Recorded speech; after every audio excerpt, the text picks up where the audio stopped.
Hello, everyone, and welcome to Introduction to Ethics at Aiken Tech Spring 2020. My name is Tom Burris, and I'm going to be the professor for this class, and I look forward to working with all of you this semester.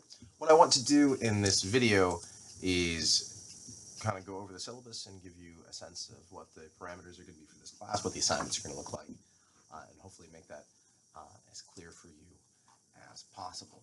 So your syllabus right now, if you go into Blackboard and you go to the course info tab, that is where the syllabus is going to be right now. There's only one thing that's going to be updated on there, and that will be the time and place of our final exam. Right now, that's still to be determined, so that's not set in stone just yet. I'll probably know that tomorrow, probably by either today, the 8th, or tomorrow, the 9th of January 2020. So what this course is, this is on the syllabus. This course explores the major problems and questions of moral philosophy from ancient to modern times by critically evaluating and applying various ethical theories and principles to historical and contemporary moral dilemmas. So the class is going to be very much about a lot of ethical theories and also things going on to today. And most of the trajectory of the course is topical about various theories and then thinking about their applications today. So that's what it's mainly going to be about. The online version of this class requires that you be able to do the following. To read out of the required textbook, I'm going to go ahead and stop right there and explain that. So for this class, you have a required text of Louis Podman's Moral Philosophy, 4th edition. That book is decent, but what you're going to primarily do is you're going to be looking at PDFs and other links that I'm going to put up on Blackboard under a tab that will be under the Assignments tab. It'll say Readings. And so the majority of what you're reading is actually going to be PDFs and things like that I will be providing in Blackboard, because the one good thing about doing philosophy is most of it was written a long time ago, so most of the stuff is in the public domain, which you can read for free. So I'll be curating and cultivating that information for you and those texts for you. I'll be uploading them onto Blackboard. So most of what you'll be reading is there. So the textbook will be helpful. I'll actually have stuff on the textbook that I think will be helpful. But like I said, the required course content will be stuff that I'll be putting up on Blackboard, but you will need to therefore access that. And so the PDFs or the links that I put up, you will need to be able to get to those to basically use Adobe Acrobat Reader to download, or whatever PDF viewer that you have. You'll need to be able to do that on your phone, or print them out if you want to. You can look at them entirely electronically if you don't want to print things out. I'm fine with that. That's one thing you'll need to be able to do. The second thing that you'll need to be able to do is to listen to MP3s of lectures. So right now, under the assignments tab, there's a thing that says like course audio.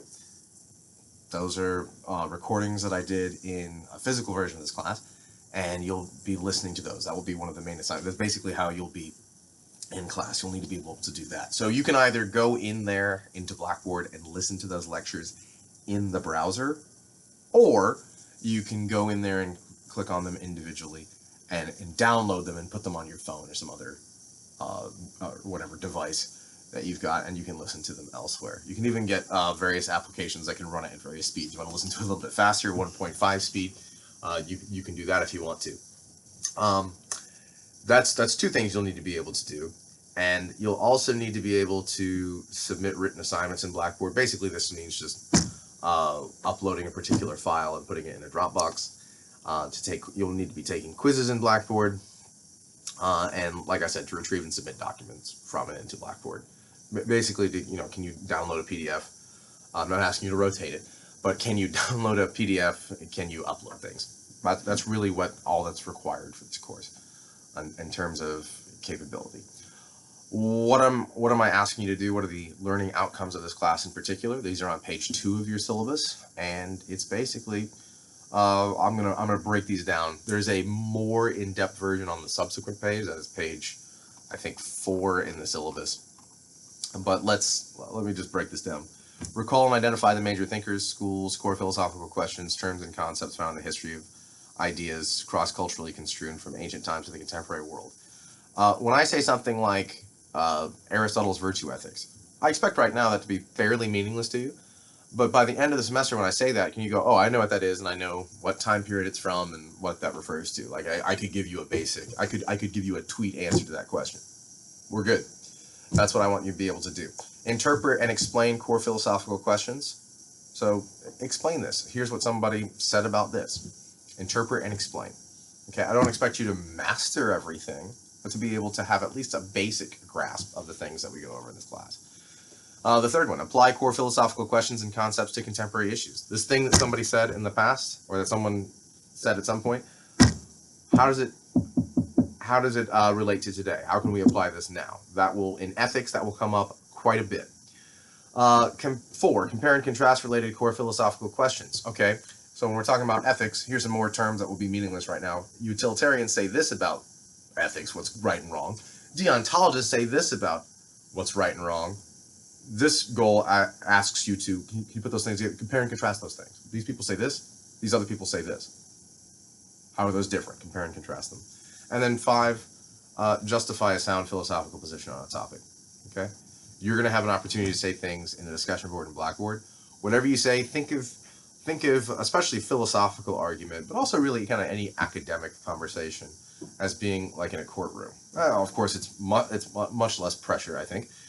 But think of yourself, if you're going to say something, imagine yourself being like a prosecutor or a defense attorney. You're trying to present a case. If you were a defense attorney and you're defending your client, think of your client as the thing that you want to say. If you were in a courtroom and you said, I think this, I think my client is not guilty, the defense rests. Your client's probably going to jail, okay, because you didn't back up what you were saying.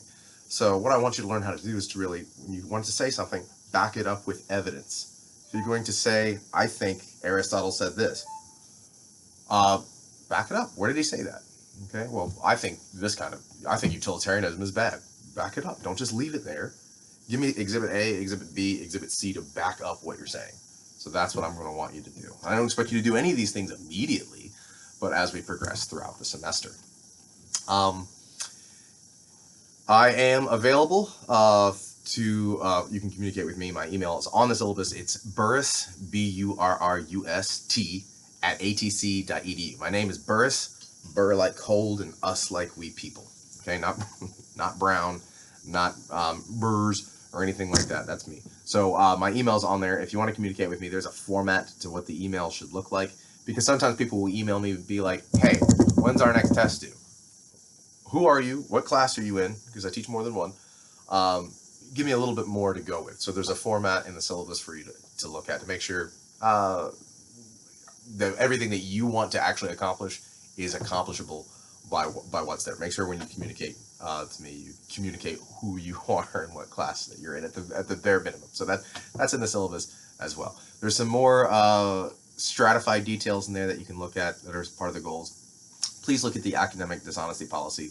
This is an online class, so sometimes people can fall into a trap of doing something you're not supposed to do, sometimes unintentionally. Look at what's there.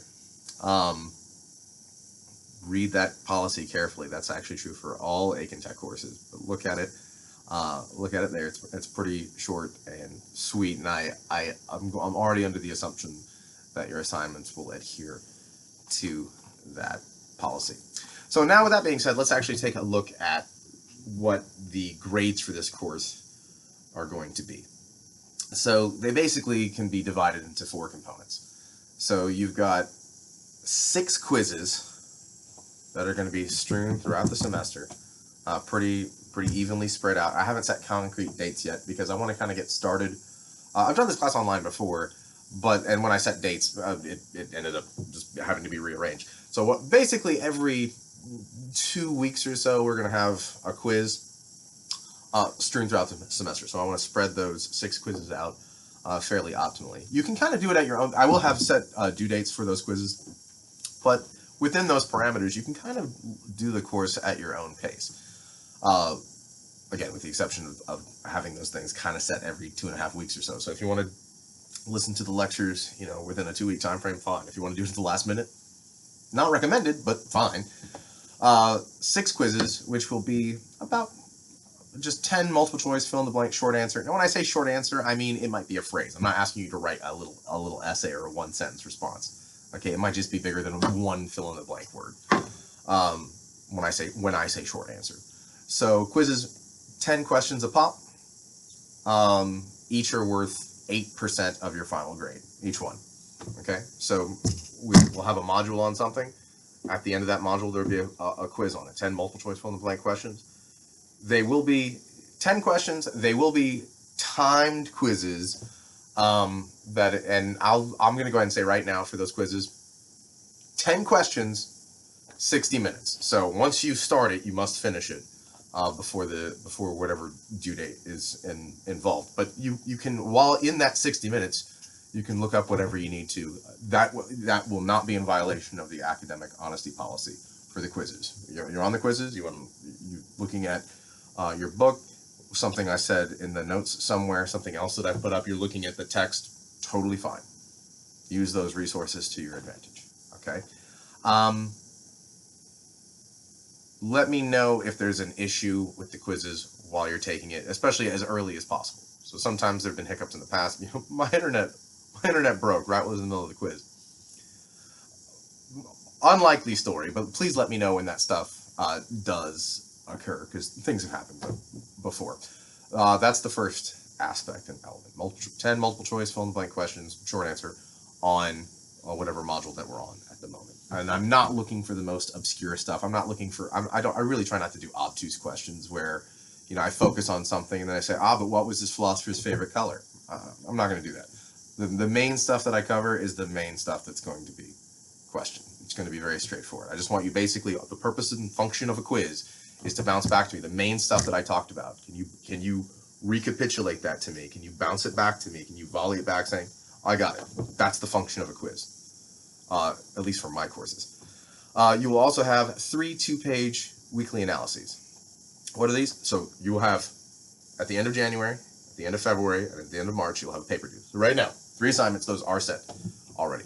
January 31st, February 29th, because it's a leap year, and March 31st, you'll have a paper due. A 2-page paper, double-spaced, 12-point Times New Roman double-spaced. You'll have a paper due. This is not a research paper. You don't need to get outside sources. You have to have 10 sources, 3 of which cannot be online, 2 of which must be. Nope, you don't have to do any of that.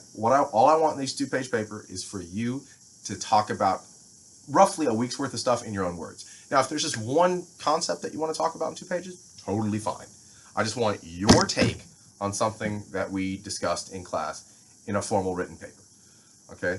So please do not copy something from, we talked about virtue ethics. Please don't copy and paste something from Wikipedia and post it into 2 pages and be like, all right, there's my paper on this. I'm not looking for that.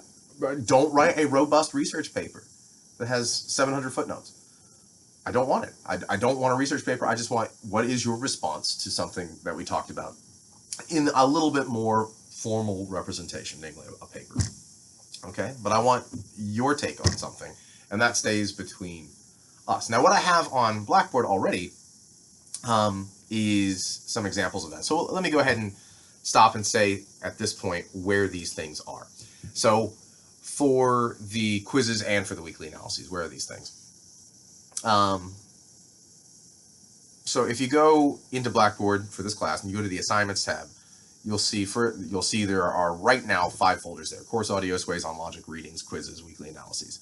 I'll stop here and explain these things before I proceed further. So the course audio, you'll see a folder there that says course audio. If you click on that, there are 2 folders. Thereafter, lecture audio, that's the stuff, those are the main episodes that you're going to listen to throughout the course. And there'll be textual analyses. So I have some specific audio where I'm talking about very specific books and I'm just kind of exegeting them or talking about them. Most of your assignments will be to listen to that audio. That stuff is there. Underneath that, there's a sways on logic. I'll probably be putting up other sways on additional components of the course soon as well. Microsoft Sways are a program kind of like PowerPoint, except it optimizes to whatever device you're viewing it on. So if you're looking at it on your phone, it automatically fits to your phone. If you're looking at it on a computer screen, it automatically fits to your computer screen. But they are web links, basically. So that stuff's there. Underneath that, you'll see readings. That's where the majority of your reading assignments will be. There's, I think, 1 there right now. You'll see subfolders. So ancient ethics for the first module. Actually, more stuff than I thought I'd put up there. So Plato, Aristotle, Kangxi, Mozi, Epictetus, and Epicurus, already there. That's stuff for the first module. And sometimes I'll put a big text and I'll say, read this tiny part of it, but I'll give you the whole context of the text and I'll say, read this part or look for this paragraph or something like that. So while there might look like an overwhelming amount of information there, often I like to give you the full context of things if you want to look further on your own, but usually I'd be looking at very small and short components. That stuff's there. Underneath that, there are your two folders, quizzes and weekly analyses. If you look in the quizzes folder, what's there? Nothing there right now. There will be 6 quizzes there. I'm probably going to put those up today, but I probably won't activate them yet. The first one I'll probably go ahead and activate pretty soon, and it will have a due date probably in about 2 weeks is when that one will be due. Okay, more than likely. Maybe a little less than 2 weeks. So about 2 weeks you can expect that, because I usually with courses I want to kind of start slow in the beginning and then reach some escape velocity as we go through. But that's where the quizzes will be, and there'll be 6 of them there eventually. Underneath that though, if you look at the folder underneath, you'll see that there is weekly analyses. All 3 assignments are already there. Okay, the first one's due January 31st, the second one's due February 29th, and the third one's due March 31st. Now, for the first one there, if you go and look at the weekly analysis one, it says here's the paper. Now there are 3 attachments to it. There's a paper formatting exemplar. It still says fall 2019. I haven't updated yet. I don't think I need to just yet. That's going to be, here's the format of what this should look like in the Chicago Manual style. Here's the way this paper should appear. Here's how it ought to look. So you shouldn't have to do any guesswork about the format. So it's right there. Here's 12-point Times Roman. How should it look? There you go. I also have up there for the first one, and this you can apply to the second and third one as well, an example of what I think a very good paper, what a good weekly analysis looks like, and an example of what it says weekly analysis bad, what a meh weekly analysis look like. That paper ended up earning a C, what you could designate as a C-, like the lowest possible C. It's not the worst thing I've ever seen, but it's not particularly great. Both of those have been replicated with students' permission with the names removed. But there's an example of what a good paper looks like and what a bad paper looks like. So all those, what you need to do when you turn in a paper is you'll write it in Microsoft Word, and then you'll click on, say, Weekly Analysis 1. There's a place where you can browse my computer and attach a file. That's how that will work. So you won't email me anything. You'll never hand in a physical paper. You'll just put your attachments in there. Okay? So those things are due when they're due, but that's how you do those things. Okay? Now, each of the quizzes is worth 8%. Each one of the weekly analyses is worth 8%. So they're all worth the exact same thing. The next piece is, as we go throughout the semester, I will be putting things up. I'll be putting threads up in the discussion board. That's another tab that you can see. It should be right under the assignments tab in Blackboard for you. So as we progress through the semester, I'm going to put some threads up in Blackboard, where you can kind of not just, like the weekly analyses, you're getting to me what your view is on something, but the discussion boards are an opportunity for you to discuss with each other. So throughout the semester, at least 3 times, I want you to put about 4 to 5 sentences, like a robust tweet's worth of interaction on the discussion boards. I want you to do that 3 times. Do that all together.